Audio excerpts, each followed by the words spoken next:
Good evening and welcome to all. My name is James Donnelly, and tonight, in my newer vlog series, which is mostly dependent upon multimedia rather than just merely comic-related stuff, we are going to talk about the big event today that wasn't just Christmas, but a very special Christmas for many of us. And that Christmas was all about the departure of the 11th Doctor.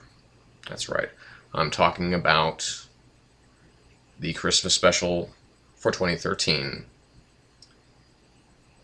The Time of the Doctor. So, welcome, and again, I will be your host, and just so that we have our credentials properly in place here, I've got my sonic screwdriver down here somewhere. Yep, that's my magnetic grappling gun. I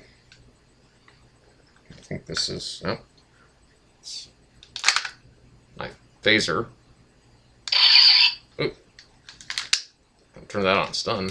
Okay. Not that. No, wait. This is my shield badge. No. And oh yeah, here it is. Okay. Here. Oh, that's the 10th. Sorry. Oh yeah, here. Okay. Good. Okay. So now that we're all seated comfortably, then I'll begin. Alright, so as we've followed Matt Smith throughout his tenure as the 11th Doctor, we have been treated to many interesting things. His first several episodes were quite good. You had, obviously, the Ponds, which are, to date, my favorite of all of the companions. Okay, let me preface this by saying I didn't start loving Doctor Who, and didn't even start watching it until the 50th anniversary special, The Day of the Doctor, because I always had an affinity for David Tennant, and particularly after seeing him in the BBC show Broadchurch, and also having seen him in the somewhat tepid remake of Fright Night, which he was kind of the best part about. I just felt, especially after watching the 50th anniversary special, because Stephen Moffat, being kind of the brilliant creator that he is, doing shows like Jekyll with James Nesbitt, and of course, Sherlock, also a brilliant show, and being the new showrunner on Doctor Who, I felt compelled that, well, maybe this is a guy that I should really just kind of not be a completist, but to just watch more stuff from. So I finally just said, you know what, hell with it, I'm going to watch Day of the Doctor, and I totally fell in love with it, and I said to myself, okay, I have to start watching Doctor Who. So I went back, I went only as far back as the 9th Doctor. I only went as far back as Christopher Eccleston. But I binge-watched every episode from then to now over the past, since the 18th of November. So now it is just now turned the 26th of December, to get through 7 years of the Doctor in about a month and a half. I have a lot of private time when my wife isn't sleeping. Anyway, I'm getting really off the subject, and that's my reminder that I should get back on track. So, tonight, so basically the episode, kind of starting with this preface, this prologue, being narrated by some woman, didn't recognize the voice, and seeing all of these alien ships surrounding this planet.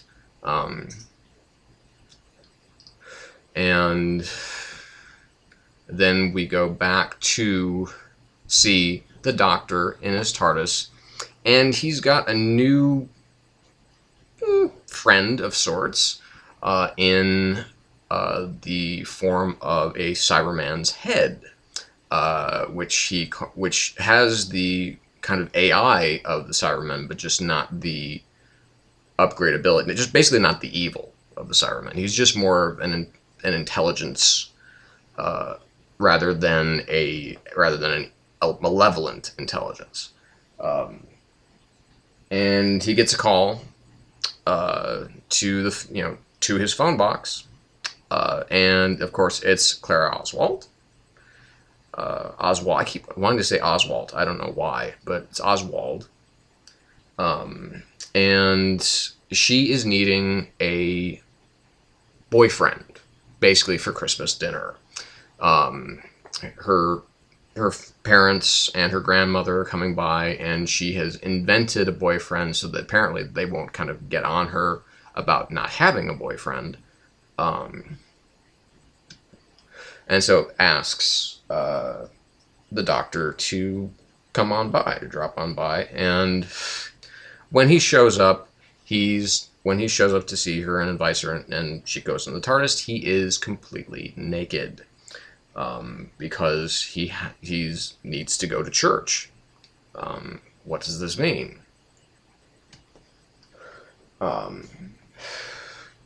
And he then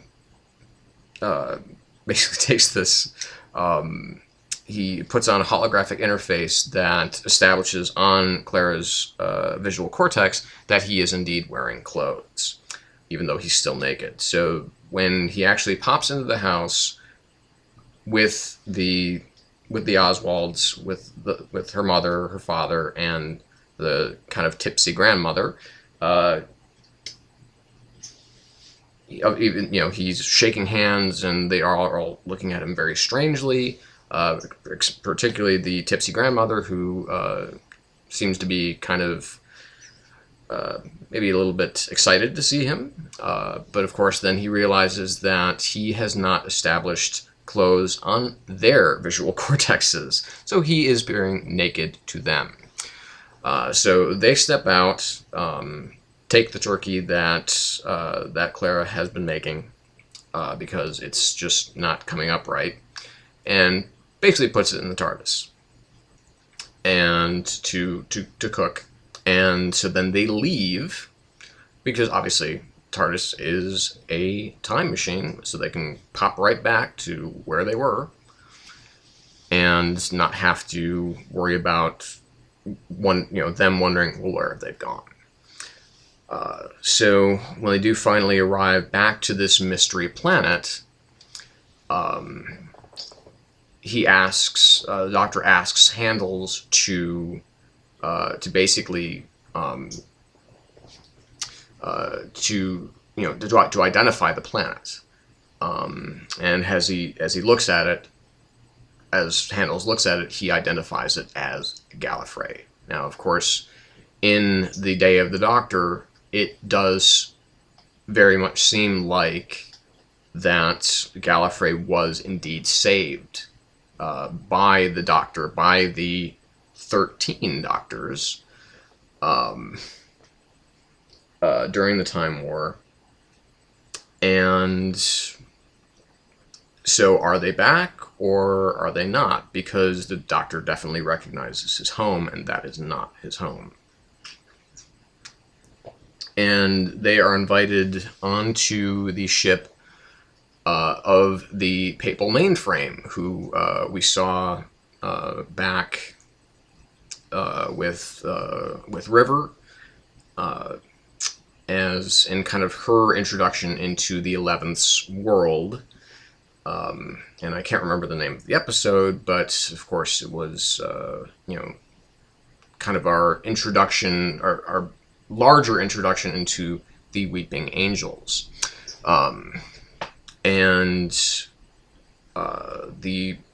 are invited aboard because they are the ones that have established this force field around the planet.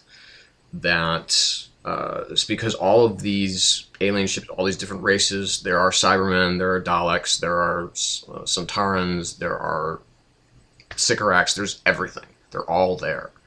And they're all just kind of at a stalemate because they can't get through. So, invited aboard the Papal Mainframe by the Mother Superius, Tasha Lamb, who's very nice looking. And this is the church that they have to be nude for. Now, of course, they don't appear nude because the way that we're seeing them, they appear to be clothed, but to the mainframe, they're nude. And they're both then invited into Tasha Lem's chambers, where it seems like, well, maybe a little bit of hanky-panky is going to go on here, because what's the history between these two, between the Doctor and Tasha Lem? Because she does seem to be pretty attracted to him, and vice versa. Because he just kind of goes for that kind of woman. Anyway, she then tells him that she can get them down, Doctor and Clara, down to the planet, so they can kind of investigate a little bit more of what's going on, so that nobody can hopefully follow them. But of course, she forbids any kind of technology. So she takes the TARDIS key that's around the Doctor's neck and transmats them down.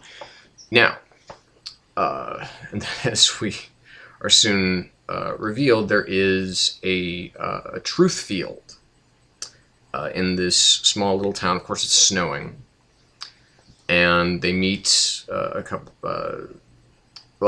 First of all,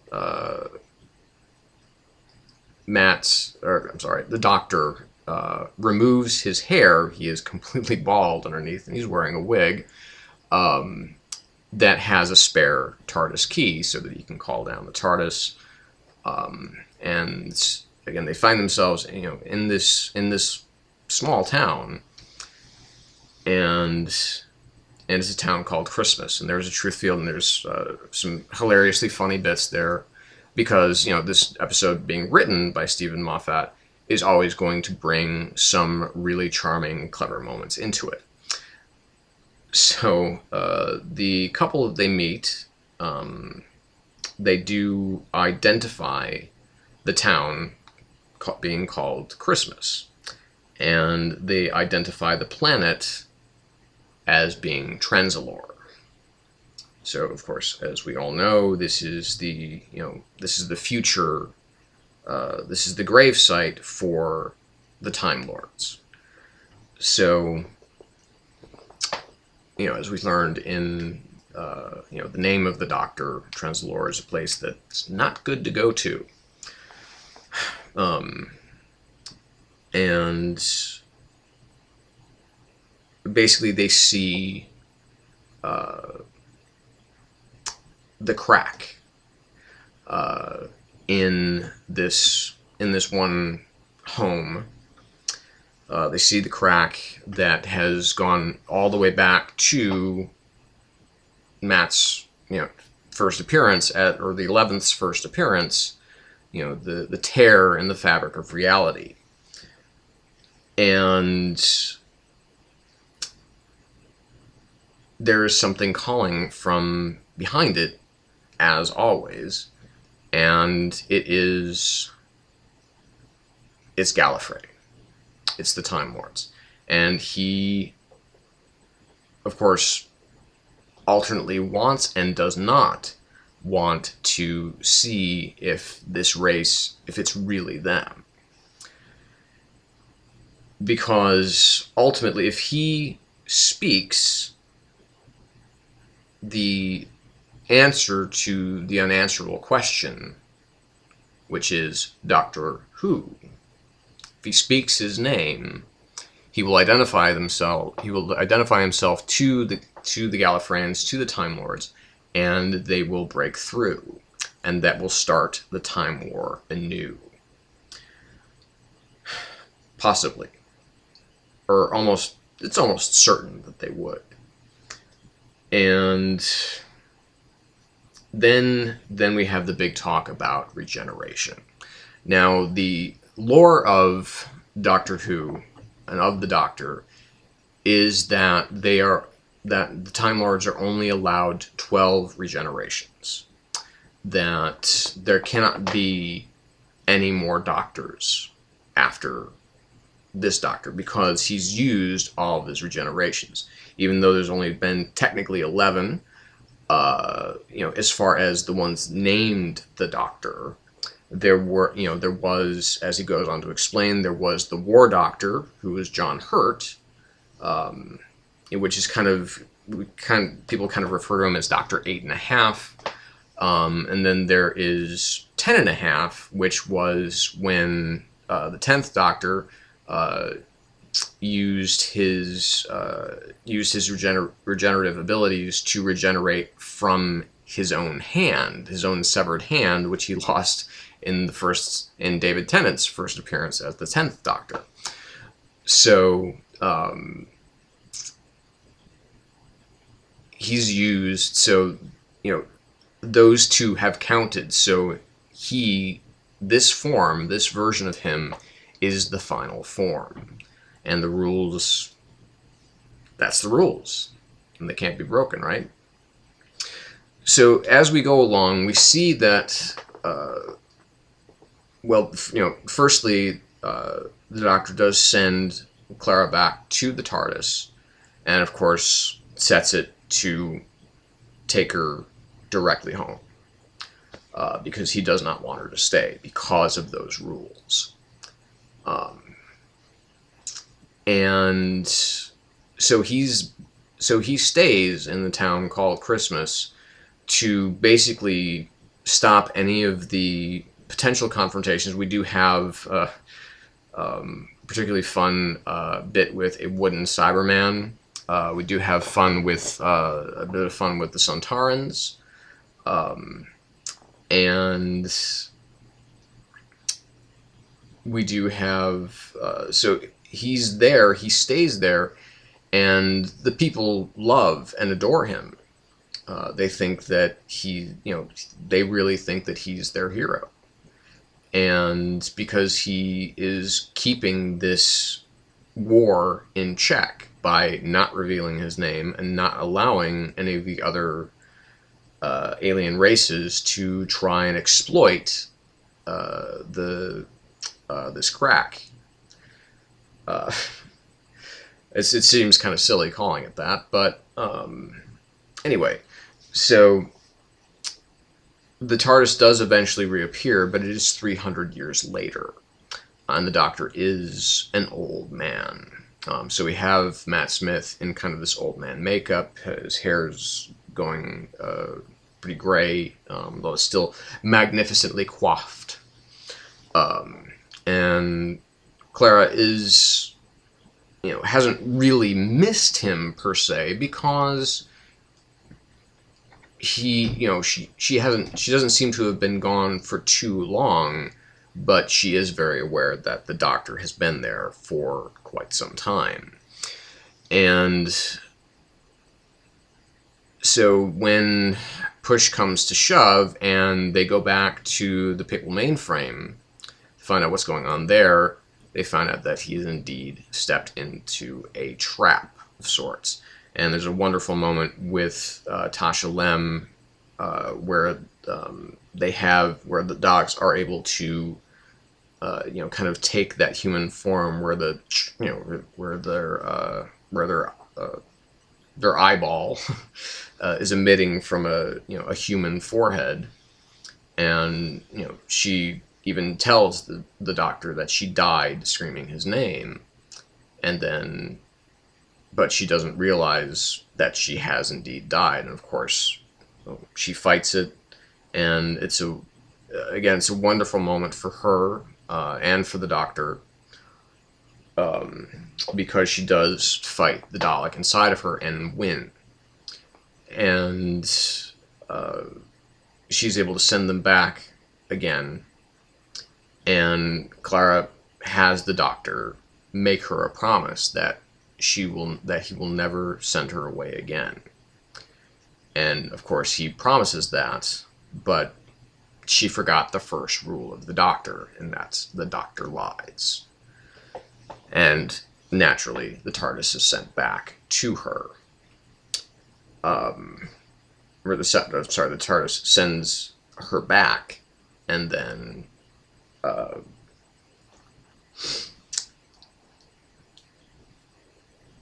so we see her there at the table, and the TARDIS has left and has gone back to Trenzalore.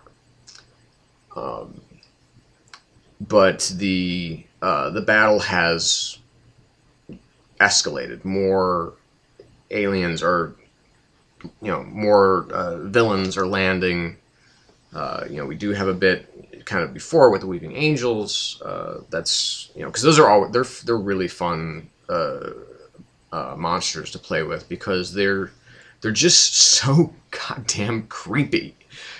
They are really, of all of the alien races and monsters that I've seen the Doctor fight, the Weeping Angels are certainly the creepiest, because they are completely silent and they only move when you look away from them. So to have them frozen in, just when they're about to get you, and they have the fangs and everything like that, it's just they're wonderful. Wonderful creations, and very, very freaky. So anyway, back on to point is that Doctor, of course, has grown even older. He's got a kind of a lame leg. He's using a cane now, but he's still there, trying to keep everything in check, trying to keep the crack, the silence, safe. And finally, again, we have this scene with Clara at Christmas dinner, and the TARDIS does come back for her, and then brings her back. And again, the Doctor is a very old man now. And we have, a moment where the Daleks finally kind of just laying waste to just about everything around them. The Doctor decides that it is now time to die. It'll never be coming back, and that if he has to go out, he's going to go out swinging. He's going to go out protecting the universe. Or even just protecting this town, because that's who the Doctor really is. And Clara, she is voicing any kind of plea to any of the Time Lords that might be listening through the tear to please help him, to just basically help him anyway, because as she said, if you know him and love him like so many of us do, this is what has to happen. You have to save him, because the only way that he can defeat the Daleks that have come to Trenzalore. And just as, of course, all hope seems lost, and and the Doctor has kind of his great speech about the Daleks, and his kind of what he really feels to be his final moment. Of course, while Clara is pleading with the Time Lords to respond and to help him, the tear does shut. And regeneration energy comes from the sky. And it gives the Doctor enough power to not only defeat the solitary Daleks that are flying around, blowing shit up, but also to destroy their huge mothership that is above Christmas. And, of course, the regeneration cycle has started. And here's where the feels begin.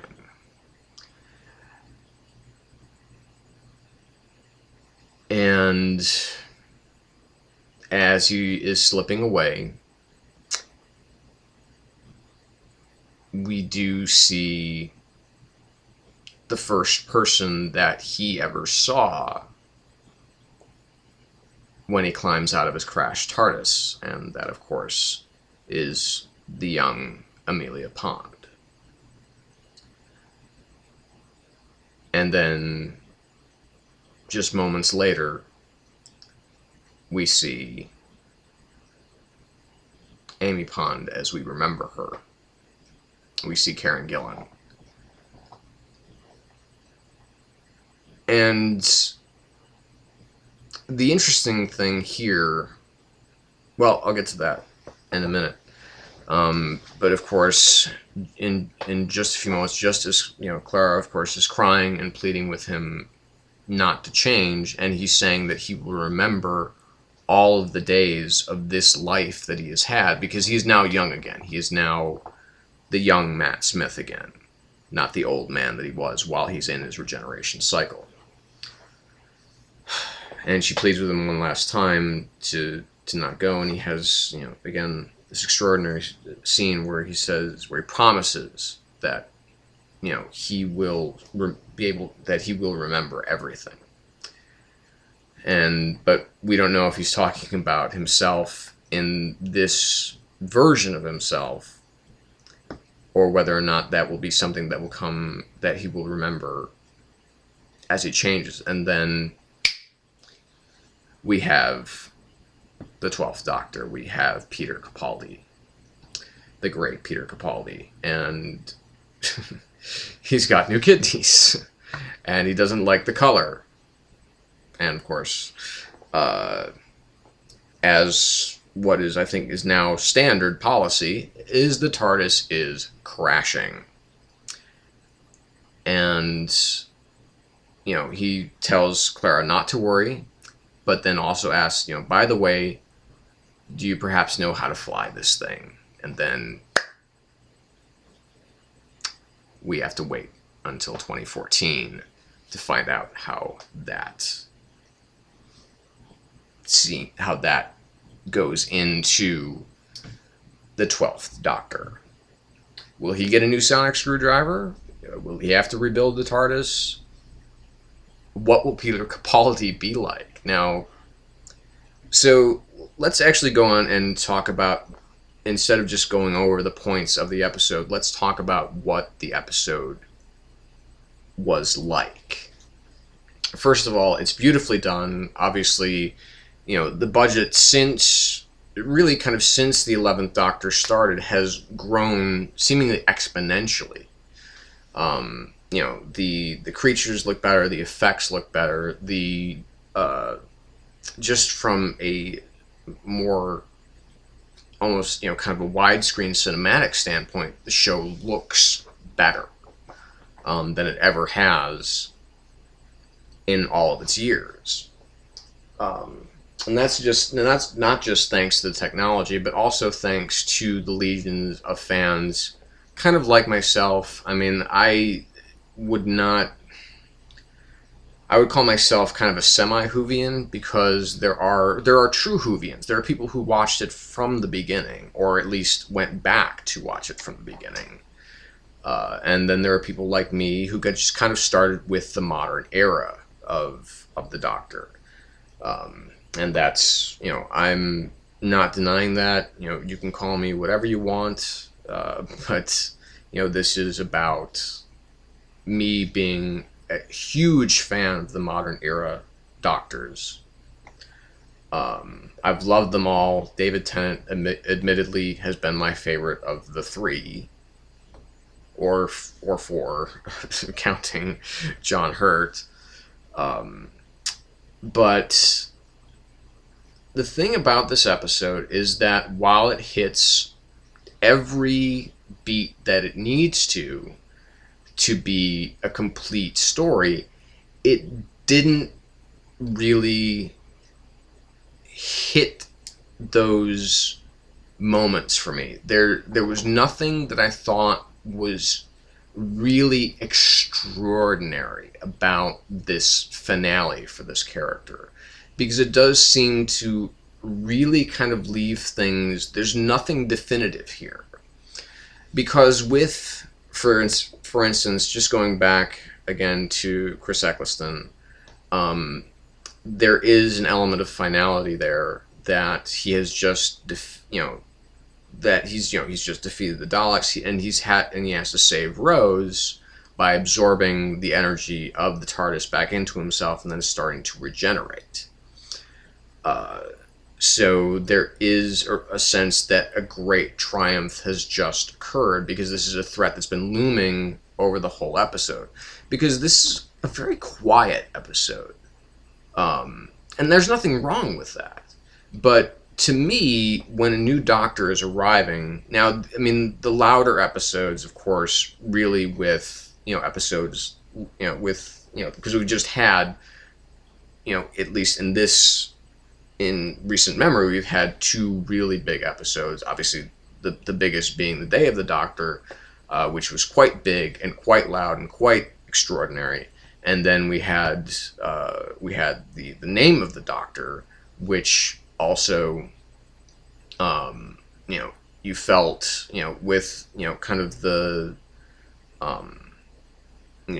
the defeat of the Great Intelligence, with Clara kind of sacrificing herself, and it seemed to lead to, something. But, so I mean, those were two kind of big, loud episodes that had big stakes, and all of reality was at risk. I never really got the sense. I mean, I knew that obviously this is a big threat, but I never really got the feeling that, other than that this is Matt Smith's final episode, this is anything other than kind of a normal Who episode. I mean, with the End of Time, you have this this kind of big send-off for David Tennant, where he goes and he sees all the people that he's been involved with in his adventures, even if it's just very briefly. He goes back and he sees Mickey and Martha, and he sees Donna, and he sees Wilf, and he sees Sarah Jane Smith, and he sees, of course, Rose before they've ever met. And then he has the incredibly heartbreaking moment where he just says, "I don't want to go." And while this episode does have the moment that gives you the big feels, which is when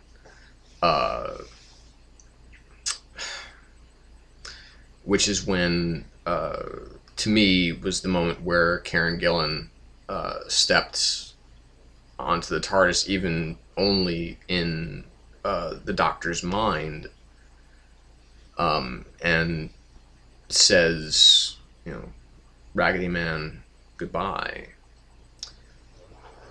And, it was so, because it so reminded me of The Angels Take Manhattan, which was, probably, arguably, the hardest that I've ever cried during an episode of Doctor Who. And there's been a lot of episodes that I've cried during Doctor Who.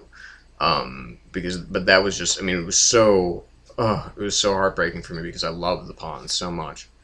Um, but uh, this, I just feel like there wasn't a significant enough amount of pomp and circumstance to this episode to give it anything beyond the kind of gravity that it should have had. But again, that could be tying into the same idea of, well, we've just had the time of, we've just had, the name of the Doctor and the day of the Doctor kind of back to back, and those are, if you were to consider this kind of part of a trilogy, the third part does always tend to be kind of the weaker of the three. That tends to be true in just about every trilogy. And that the second one tends to be, like I said, in many cases tends to be the best.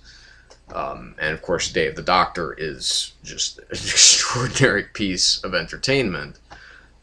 Something that took someone who is, like me, who has been actively saying to themselves, I don't want to watch Doctor Who. I don't want anything Doctor Who related.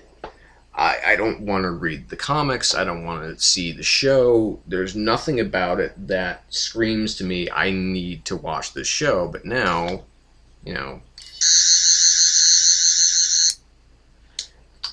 it's all about the Who for me. I've got my TARDIS Christmas lights outside the house right now. So, I mean, that's the power of the Day of the Doctor, is that we'll take someone who has, because it just seemed like such a thing, and I think one of the main reasons that this show is so big now, that it has really become a global phenomenon, particularly in the United States, is in a great part thanks to Netflix. Because obviously that's how I was able to watch all of these seasons in less than a month, with the exception of the 7th season, because I did know somebody that has the Blu-rays, and I was able to blow through those as quickly as I possibly could, so that I could get to this point and have it mean as much to me as it meant for so many other people. Now, I mean, I loved Matt Smith as a Doctor. I really did. I mean, he's an extraordinary young talent. I mean, episodes like with the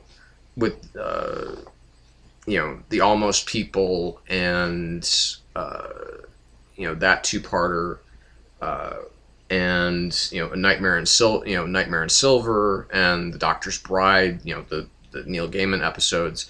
Not only are they brilliantly written episodes, but they really kind of show off Smith's ability to play off of himself. Which is it's a very hard thing for an actor to do, to play, the same person, but in two different places, and to play off of each other. Now, of course, a lot of that is creative editing, but like I said, I mean, like part of the big phenomenon, like I said, I mean, it's largely thanks to Netflix, because, over here in the U.S., I mean, obviously we have BBC America, which is why I was able to watch this, but it's so, and they do run marathons of Doctor Who relatively often, but, to be able to watch it at kind of more of your own speed rather than having to kind of DVR everything, and then, and just kind of stream it, that just seems to be more accessible for audiences, in the United States. Obviously, there are there are millions of fans here already, but this has gained so much more, and part of that is thanks to Stephen Moffat for bringing obviously Sherlock is now it's a big hit. Benedict Cumberbatch has become kind of a household name. You have and and of course Russell Davies, a brilliant showrunner himself. on Doctor Who.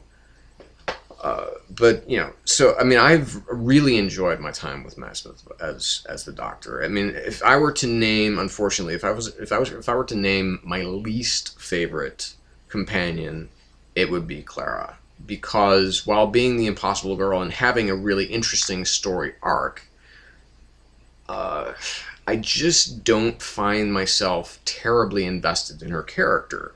Not because she has a past that came before we get to see her on board.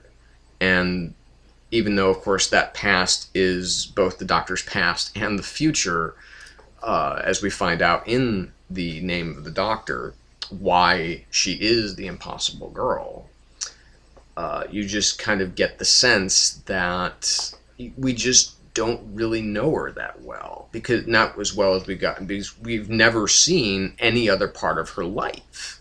I mean, with Rose, we met her mother, we met her father, we met her off again on again boyfriend.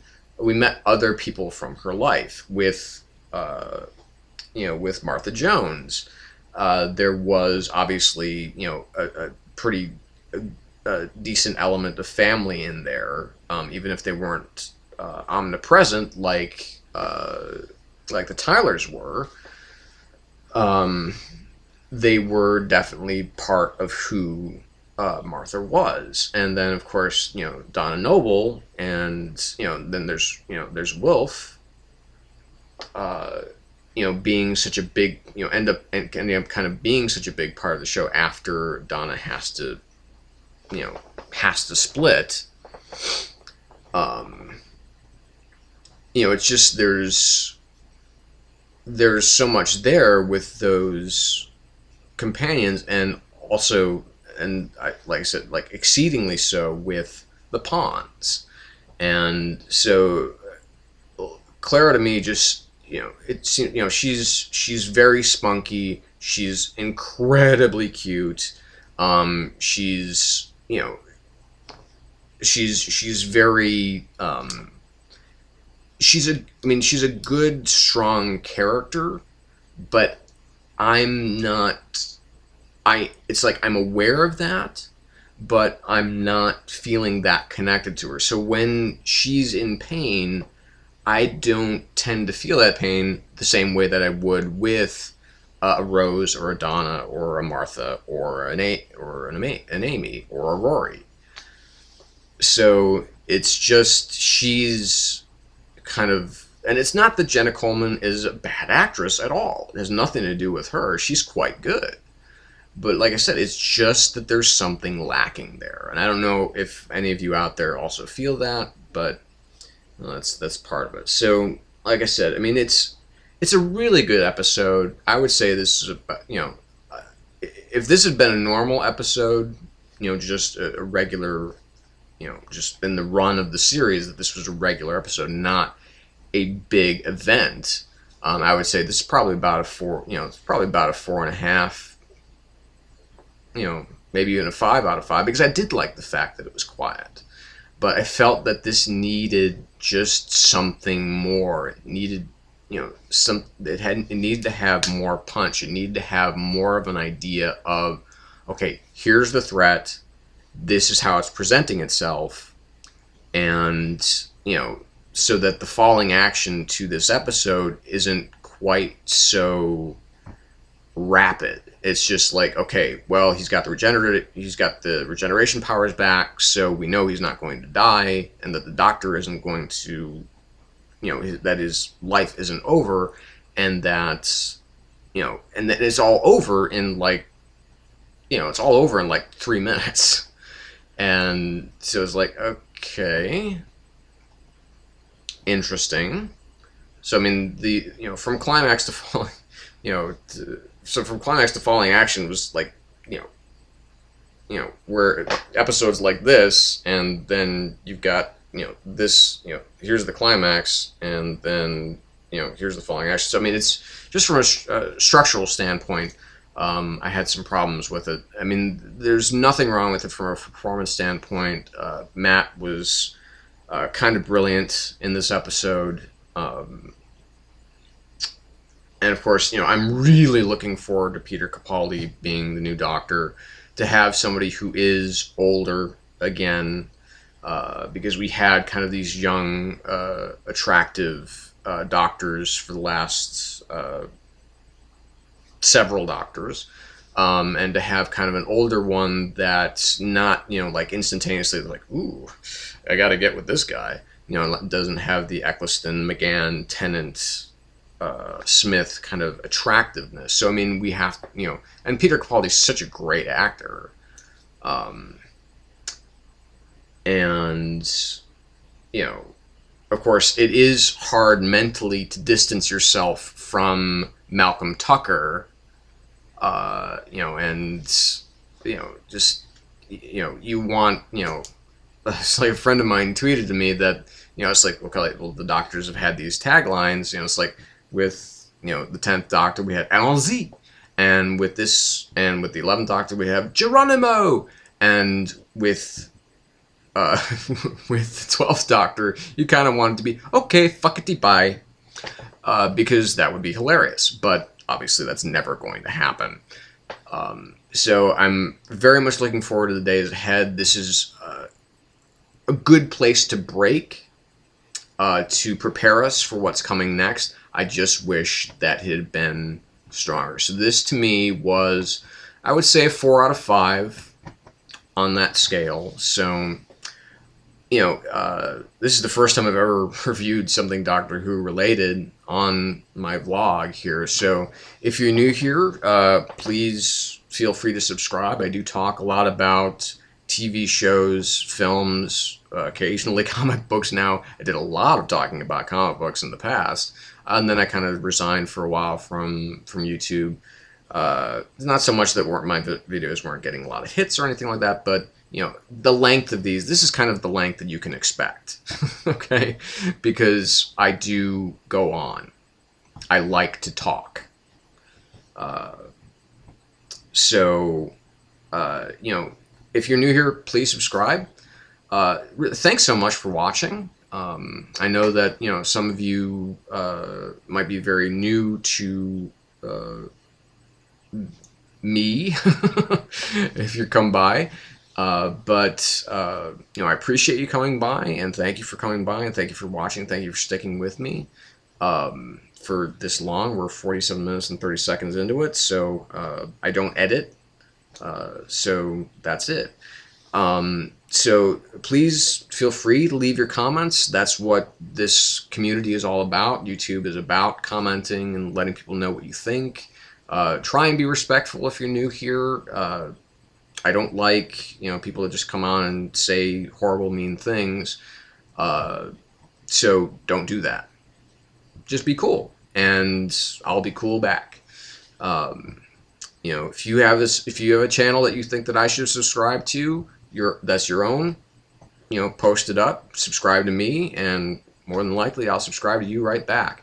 So again, thank you for watching. This is my first foray into reviewing an episode of television like Doctor Who. So like I said, if you like this, if you're okay with a format like this, please go back and see some of my other videos. They are more dedicated to comic books, comic book movies, basically kind of genre entertainment. And I'd like to see some of your thoughts on those as well. So I'm sure that once Doctor Who gets kicked off again, that I'll probably be doing more of these on a more regular basis. I'd like to do that. But for right now, I do want to say, first of all, to Matt Smith, who I know is not watching this, but if by any chance he were, I do want to say thank you very much, Matt. It was terrific to watch you. You're a fantastic actor, and I wish you all the best in the future. I know that you've got a big career ahead of you now. So I know that you're doing American Psycho, the musical, right now on stage. I wish I could go see that, but I'm here in Phoenix, Arizona, and it's doubtful that you're going to get here. But if you ever decide to come to a Comic-Con in Arizona, I'd love to see you. So, but again, best of luck to Matt in the future. I think that we're going to have a great time with Peter Capaldi. I think as long as Stephen Moffat keeps this show kind of going at on a good tack, then we'll be in really good shape. So, again, thank you for watching, and fuckity bye.